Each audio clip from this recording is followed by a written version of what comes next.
Hello everyone, welcome to Jwalpa coaching classes. तो बेटा इस वीडियो में हम करेंगे इंटीग्रेटेड रेट इक्वेशन। ठीक है, तो इंटीग्रेटेड रेट इक्वेशन का पहला पार्ट है ये। ठीक है, तो देखिए इंटीग्रेटेड रेट इक्वेशन क्या है। तो हमने रेट ऑफ रिएक्शन सीखा था। अब जो रेट ऑफ रिएक्शन है इसका हम इंटीग्रेटेड फॉर्म सीखेंगे। ठीक है, देखिए मान लेते हैं हमारे पास कोई रिएक्टेंट है। जैसे जैसे रिएक्शन प्रोसीड होती है, ठीक है, अब जैसे मान लेते हैं हमारे पास क्या रिएक्टेंट है, रिएक्शन प्रोसीड हुई, बना प्रोडक्ट। ठीक है, शुरुआत में हमारे पास सिर्फ रिएक्टेंट था, प्रोडक्ट नहीं था शुरू में। जैसे जैसे रिएक्शन होगी वैसे वैसे रिएक्टेंट की वैल्यू क्या होती जाएगी, चेंज होती जाएगी और प्रोडक्ट बढ़ता जाएगा, इसका कंसंट्रेशन बढ़ता जाएगा और रिएक्टेंट कम होता जाएगा। अभी अगर हम आपसे पूछें कि भैया ये बताओ कि कोई रिएक्शन हो रही है, उसमें 10 मिनट के बाद कितना रिएक्टेंट बचा हुआ है या 20 मिनट के बाद कितना रिएक्टेंट बचा हुआ है, तो किसी पर्टिकुलर टाइम पे कितना रिएक्टेंट बचा हुआ है, इसके लिए मुझे एक एक्सप्रेशन बनाने की जरूरत है। ठीक है, तो जो ये हम एक्सप्रेशन बनाएंगे यहाँ पे, इसी को हम क्या कहेंगे, इंटीग्रेटेड रेट इक्वेशन या फिर इंटीग्रेटेड रेट लॉ भी कहेंगे। ठीक है, जैसे हमने के की यूनिट्स पढ़ी थी, के की यूनिट के बारे में हमने पढ़ा कि भैया first order, zero order, second order के लिए के अलग अलग होता है।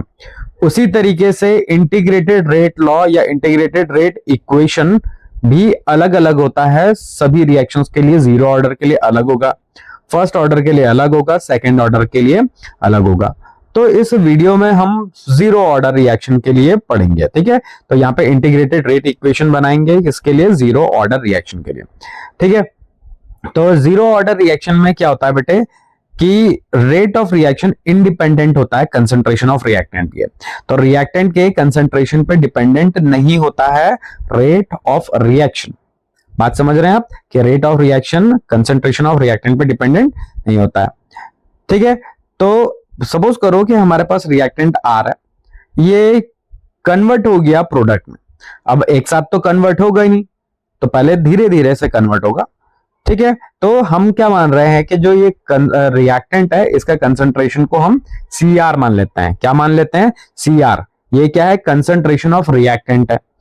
ठीक है, तो अगर मैं इसके लिए रेट लॉ लिखूंगा तो क्या होगा, CR की पावर n लिख देते हैं।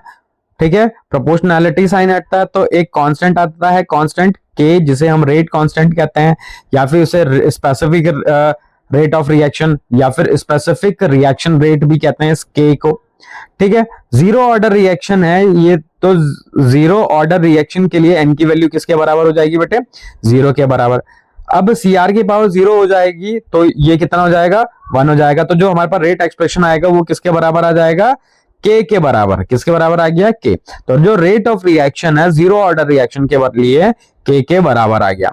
ठीक है, और CR की पावर हमने क्या रखा, 0। 0 क्यों रखा, क्योंकि जीरो ऑर्डर रिएक्शन है, इसलिए हमने n की वैल्यू को यहाँ पर डायरेक्टली पुट कर दिया बेटा 0। ठीक है, तो रेट किसके बराबर आ गया, के बराबर आ गया। ठीक है, अब हम क्या करना है, जो रेट होता है, रेट ऑफ रिएक्शन, शुरुआत वाली क्लासेस में हमने इसमें सीखा था कि रेट ऑफ रिएक्शन क्या होता है, change in concentration of reactant या फिर change in concentration of product with respect to time. जैसे जैसे रिएक्टेंट का कंसंट्रेशन चेंज हो रहा होता है या फिर प्रोडक्ट का कंसंट्रेशन चेंज हो रहा होता है टाइम के हिसाब से। तो यहाँ पे हम रिएक्टेंट के कंसंट्रेशन को लिखेंगे तो क्या लिखेंगे, -dCr/dt। What is CR, CR हमने यहाँ पे कंसंट्रेशन ऑफ रिएक्टेंट के लिए लिखा हुआ है। तो रेट मतलब जो रेट है उसको हम रिप्लेस कर सकते हैं किससे, -dCr/dt से। ठीक है, तो हमने ये जो R था, रेट था, उसको हमने रिप्लेस कर दिया -dCr/dt से। ठीक है, इज इक्वल्स टू के, क्या है, के। तो यहां पे अभी मैं जो dt है इसको k के साथ मल्टीप्लाई कर देता हूं, दूसरी साइड में ले जा लेता हूं इसे k को, तो मैं ले गया k के। अब ये जो हमारे पास जो dt है और जो dCr है, ये कैसी वैल्यूज हैं, ये स्मॉल वैल्यूज हैं, स्मॉल वैल्यूज। तो मुझे पूरा एक्सप्रेशन बनाना है। ठीक है, और ये जो हमारे पास दिख रहा है ये इक्वेशन, ये एक डिफरेंशियल इक्वेशन है। क्या है बेटा, ये डिफरेंशियल इक्वेशन। और डिफरेंशियल इक्वेशन को सॉल्व कैसे किया जाता है, डिफरेंशियल इक्वेशन को सॉल्व करने के लिए हम क्या करते हैं, इंटीग्रेट करते हैं। तो मतलब अगर मुझे इस इक्वेशन का सोल्यूशन चाहिए होगा तो उसके सोल्यूशन के लिए हम क्या करेंगे, दोनों साइड में इसे इंटीग्रेट करेंगे। ठीक है, तो हम इसको दोनों साइड में बेटा इसको इंटीग्रेट कर लेते हैं, इस रिएक्शन को ठीक है, लेफ्ट साइड में भी इंटीग्रेट कर लेते हैं और राइट साइड में भी इंटीग्रेट कर लेते हैं। ठीक है, तो लगाते हैं हम इंटीग्रेशन का साइन। तो इंटीग्रेशन तो हम करेंगे, तो इंटीग्रेशन को करने के लिए हमें चाहिए लिमिट्स। क्या चाहिए? लिमिट चाहिए कि मतलब कहां से कहां तक इंटीग्रेट करना है। मतलब जो हमारे पास ये डिफरेंशियल इक्वेशन है, जो ये वाली जो इक्वेशन है, इसको हम इंटीग्रेट कर रहे हैं, तो इंटीग्रेशन के लिए लिमिट्स लगानी पड़ेंगे। लिमिट्स का मतलब होता है कि भैया जो आप इंटीग्रेशन कर रहे हो वो कहां से कहां तक कर रहे हो। ठीक है, तो यहां पे अगर आप देखेंगे तो हमने कहां से कहां लिखा, सी नॉट से लेके सी टी तक लिखा हुआ। टाइम को हमने 0 से लिखा हुआ टी तक। अब ये जो टर्म्स हैं ये क्या क्या बता रहे हैं? सी नॉट बता रहा है कि भैया इनिशियली कितना कंसंट्रेशन था रिएक्टेंट का। मतलब जब रिएक्शन होना स्टार्ट हुआ था, जब हमने उसे ऑब्जर्व करना स्टार्ट किया था, तो उस टाइम पे उसका कंसंट्रेशन कितना था? वो सी नॉट था। सी टी क्या बता रहा है कि टी टाइम के बाद कंसंट्रेशन ऑफ रिएक्टेंट कितना हो गया। ठीक है, तो ये 0, ये तो बता रहा है कि टाइम 0 और टी टाइम के बाद। ठीक है, तो यहां पे सी नॉट क्या था? Initial concentration of the reactant, और सी टी क्या था? कितना कंसंट्रेशन ऑफ रिएक्टेंट बचा है, मतलब टी टाइम के बाद कंसंट्रेशन ऑफ रिएक्टेंट कितना हो गया है, या फिर हम सिंपली क्या कह सकते हैं कि कितना बचा हुआ है। ठीक है, तो मुझे क्या करना है? इसको इंटीग्रेट करना है। तो ध्यान रखेंगे, इंटीग्रेशन हमेशा क्या किया जाता है? कांस्टेंट वेरिएबल्स का किया जाता है। क्या किया जाता है? वेरिएबल्स का। ठीक है, और जितने भी कांस्टेंट टर्म्स होंगे हम उनको क्या करते हैं? बाहर निकाल लेते हैं। ठीक है, तो ये जो साइन दिख रहा है आपको, एक ये साइन और जो ये है, ये दोनों मिला के बना रहे हैं इंटीग्रेशन का सिंबल। और यहां पे ये जो ये साइन और जो ये वाला, ये दोनों मिला के बना रहे हैं क्या? इंटीग्रेशन को। तो इंटीग्रेशन हम करते हैं वेरिएबल का, और जितने भी कांस्टेंट टर्म्स होते हैं हम उन्हें क्या करते हैं? बाहर निकाल लेते हैं। तो ये जो यहां से हमने माइनस को बाहर निकाल लिया, तो यहां बचा कितना? यहां पे बचा बेटे 1 बचा हुआ है। यहां पे क्या बचा हुआ है? यहां पे 1 बचा। ठीक है, इसी तरीके से मैंने यहां पे के को भी बाहर निकाल लिया। ठीक है, यहां से भी हमने के को बाहर निकाल लिया, तो यहां पे भी कुछ नहीं बचा, तो यहां पे कितना बचा? 1 बचा। ठीक है, अब मुझे क्या करना है? दोनों साइड में 1 का इंटीग्रेशन करना है। क्या करना है बेटे? दोनों साइड में 1 का इंटीग्रेशन। अगर आपको इंटीग्रेशन करना नहीं आता तो जरा ध्यान से देखेंगे कि इंटीग्रेशन का बेसिक फॉर्मूला होता है कि x की पावर n है। अगर हम इसे इंटीग्रेट कर रहे हैं तो x की पावर n+1 अपॉन n+1 हो जाता है। ठीक है, तो x की पावर n+1 अपॉन n+1 हो जाता है जब हम x की पावर n को इंटीग्रेट करते हैं। अब अगर यहां पे n की वैल्यू अगर मैं 0 कर दूं तो ये कितना हो जाएगा? इसकी पावर 0 हो जाएगा। कितना हो जाएगा? x की पावर 0 हो जाएगा। ठीक है, अब x की पावर 0 का इंटीग्रेशन क्या हो जाएगा? x की पावर 0+1 अपॉन 0+1 हो जाएगा। ठीक है, सिंपली क्या बचा? x। देखो 0+1 कितना हो गया? 1 हो गया। अपॉन में भी 0+1 कितना हो गया? 1 हो गया। तो बचा आपके पास सिंपली क्या बचा? x। मतलब मैंने यहाँ पे ये x की पावर 0 कितना था? 1 है ना, ये मतलब 1 हो गया। 1 का इंटीग्रेशन x के रिस्पेक्ट में किया तो मुझे मिला क्या? x। ध्यान से समझो, हमने क्या किया? 1 का इंटीग्रेशन किया, x के रिस्पेक्ट में किया, तो हमें क्या मिला? 1 मिला। तो उसी तरीके से अगर मैं 1 का इंटीग्रेशन CR के रिस्पेक्ट में करूंगा तो क्या मिलेगा?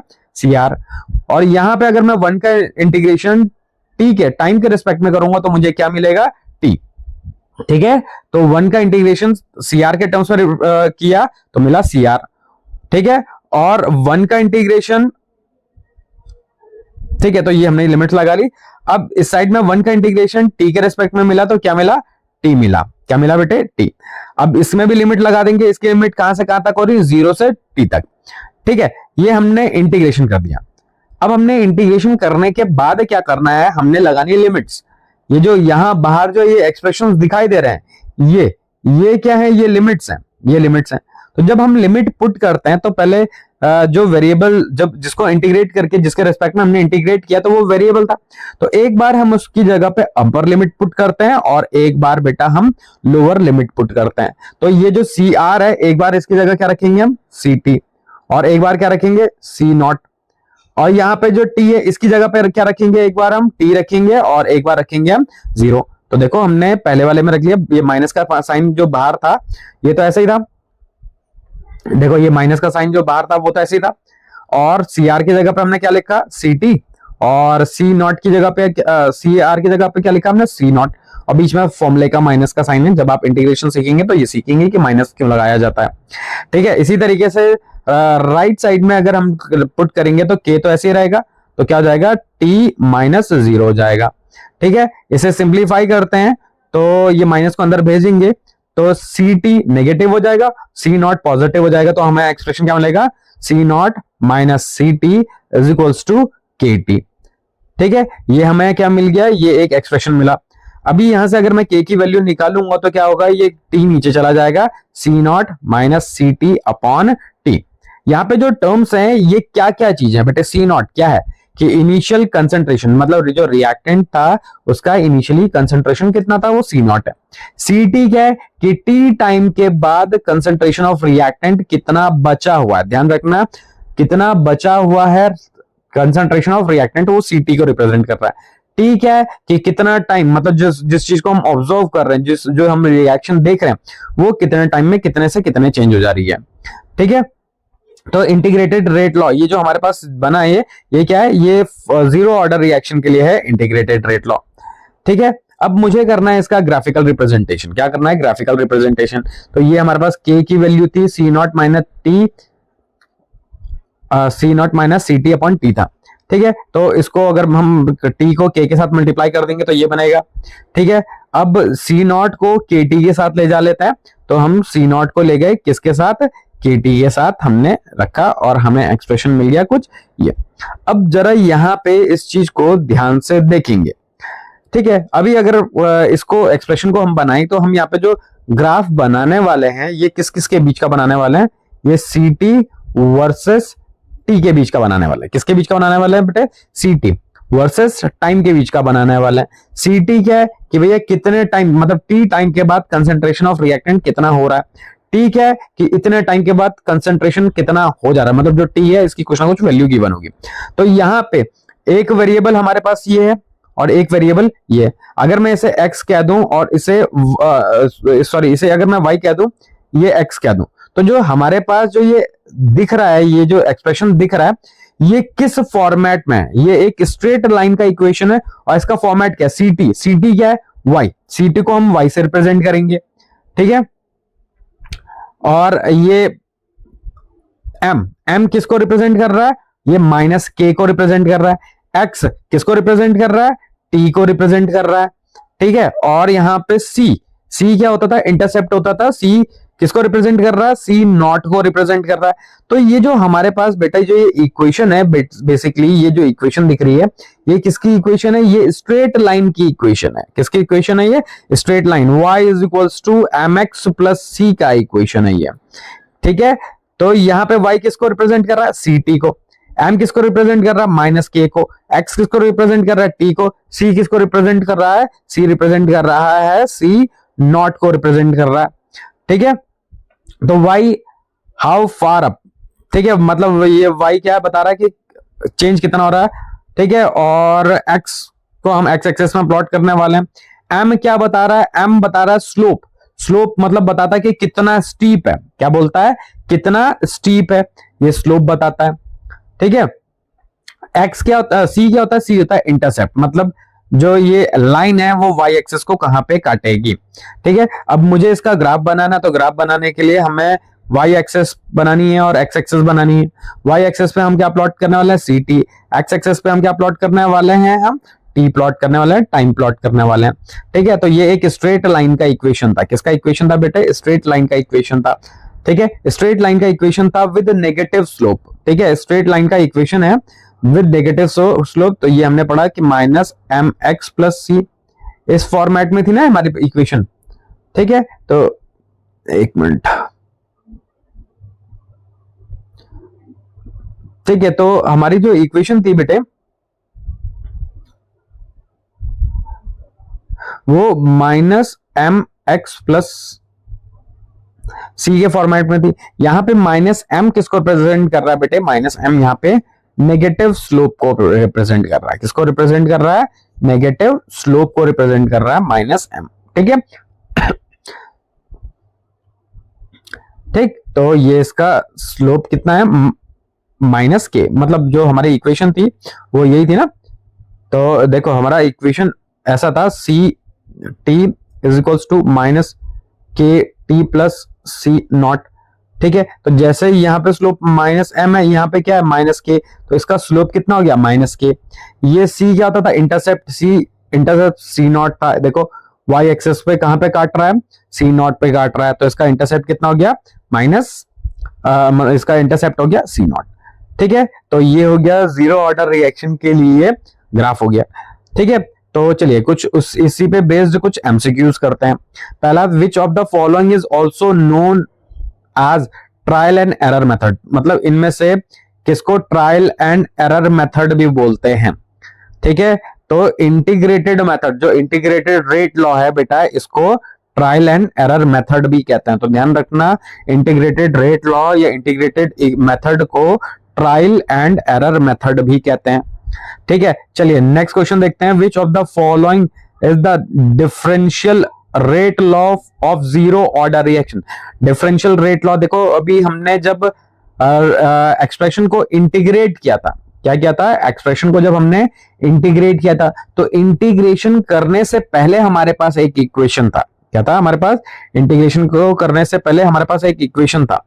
वो जो इक्वेशन था उसे हमने क्या कहा था, उसे हमने कहा डिफरेंशियल रेट लॉ कहते हैं। क्या बोलते हैं, डिफरेंशियल रेट लॉ कहते हैं। अब डिफरेंशियल रेट लॉ इनमें से कौन सा है डिफरेंशियल रेट लॉ। ठीक है, तो डिफरेंशियल रेट लॉ देखो क्या था, देखो हमने रेट ऑफ रिएक्शन पढ़ा कि रेट ऑफ रिएक्शन क्या है, रेट ऑफ रिएक्शन ये था टी के बराबर, सॉरी के बराबर था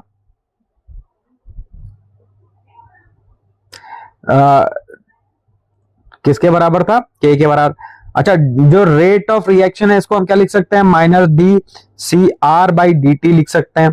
के को ऐसे रहने देते हैं, इसको हमने फिर डी टी को यहां मल्टीप्लाई किया था, इसके बाद इंटीग्रेट किया था। तो वैसे ये जो हमारे पास जो एक्सप्रेशन बना हुआ बेटे, ये क्या है, डिफरेंशियल रेट लॉ है। क्या ये डिफरेंशियल रेट लॉ। ठीक है, तो देखो कौन सा ऑप्शन मैच कर रहा है, हमारा ऑप्शन मैच कर रहा है बेटे, ऑप्शन ए मैच कर रहा है।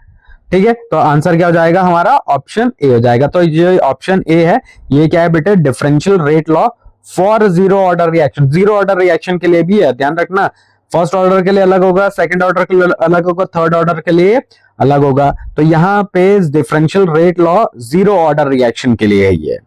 ठीक है, चलिए नेक्स्ट क्वेश्चन देखते हैं। For a zero order reaction the value of N in the general rate law, मतलब जीरो ऑर्डर रिएक्शन के लिए एन की, जीरो ऑर्डर रिएक्शन के लिए एन की वैल्यू किसके बराबर होगी भैया, एन कौन सा एन, यहाँ पे किस एन की बात की जा रही है भैया, यहाँ पे एन की बात की जा रही है कि जो रेट ऑफ रिएक्शन है के ए की पावर एन, ये जो एन है इसकी बात की जा रही है। ये जो एन है, एन की वैल्यू जीरो ऑर्डर रिएक्शन के लिए एन की वैल्यू कितने होगी, जीरो ऑर्डर रिएक्शन के लिए एन की वैल्यू होगी जीरो होगी। ठीक है, चलिए नेक्स्ट क्वेश्चन है, विच of the following is the integrated rate law of zero order reaction. Zero order reaction के लिए इंटीग्रेटेड रेट लॉ कौन सा है भैया। देखो इंटीग्रेटेड रेट लॉ अभी तो हमने सीखा है, कौन सा सीखा है इंटीग्रेटेड रेट लॉ, कि जब हमने इसे इंटीग्रेट किया था, तो इंटीग्रेट करने के बाद हमारे पास जो एक्सप्रेशन आया था वो क्या आया था, वो आया था C T is equals to minus K T plus C naught. ये तो पढ़ा था हमने। अगर इसी एक्सप्रेशन को अगर मैं थोड़ा सा रीअरेंज करूं, इसके टर्म्स को अगर मैं रीअरेंज करूं, तो मुझे क्या मिलेगा, C naught minus C T upon K मिलेगा, अपॉन टी मिलेगा इज इक्वल्स टू के। अगर मैंने इस टर्म को क्या किया, इस टर्म को रीअरेंज किया, इसके टर्म्स को रीअरेंज किया, तो ये मिला जो हमारे पास एक्सप्रेशन बना, ये है इंटीग्रेटेड रेट लॉ किसके लिए, जीरो ऑर्डर रिएक्शन के लिए। तो देखो कौन सा ऑप्शन मैच कर रहा है बेटा, हमारा ऑप्शन मैच कर रहा है ऑप्शन ए। तो हमारा आंसर क्या हो जाएगा, ऑप्शन ए, मतलब C naught minus C T by T. ठीक है, चलिए नेक्स्ट क्वेश्चन देखिए बेटे। Which of the following terms is used to represent the concentration of reactant remaining after time t, मतलब इनमें से कौन सा टर्म रिप्रेजेंट करता है, कौन सा टर्म रिप्रेजेंट करता है किसको, कि रिएक्टेंट का कंसंट्रेशन टी टाइम के बाद कितना बचा होगा। तो देखो सी नॉट तो बताता है कि इनिशियल कंसंट्रेशन कितना है। रिएक्टेंट जब रिएक्शन जब स्टार्ट हुआ था तो कंसंट्रेशन ऑफ रिएक्टेंट शुरुआत में कितना था, वो सी नॉट रिप्रेजेंट करता है। सी टी बताता है कि भैया टी टाइम के बाद रिएक्टेंट का कंसंट्रेशन कितना हो गया सी कितनी बार, टी टाइम के बाद, टी टाइम के बाद रिएक्टेंट का कंसेंट्रेशन कितना हो गया ये सी बताता है। ठीक है, सी नॉट माइनस सी टी नहीं होता है भैया। ठीक है, तो हमारा आंसर क्या हो जाएगा, आंसर हो जाएगा बी सी टी।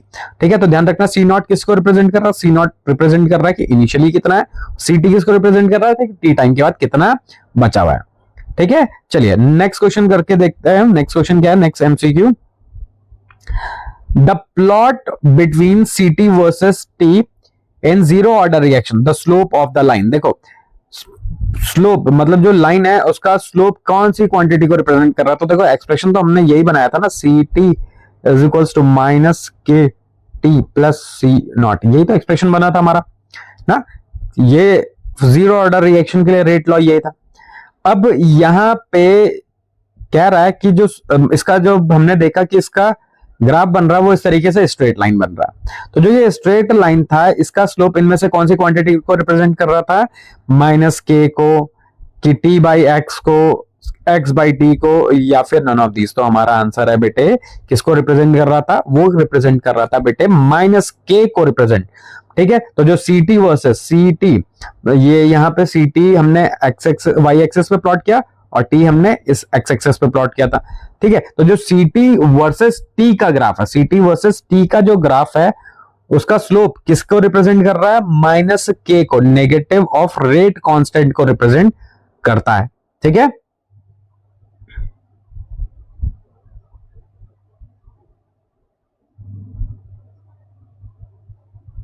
ठीक है, तो हमारा आंसर क्या हो जाएगा, माइनस के। ओके, ठीक, तो माइनस के हो गया हमारा आंसर। ठीक है, तो आज के इस वीडियो में बच्चों इतना ही करेंगे, नए वीडियो में मिलेंगे कुछ और क्वेश्चंस के साथ, तब तक बने रहिए ज्वालपा कोचिंग क्लासेस के साथ। Till then bye bye.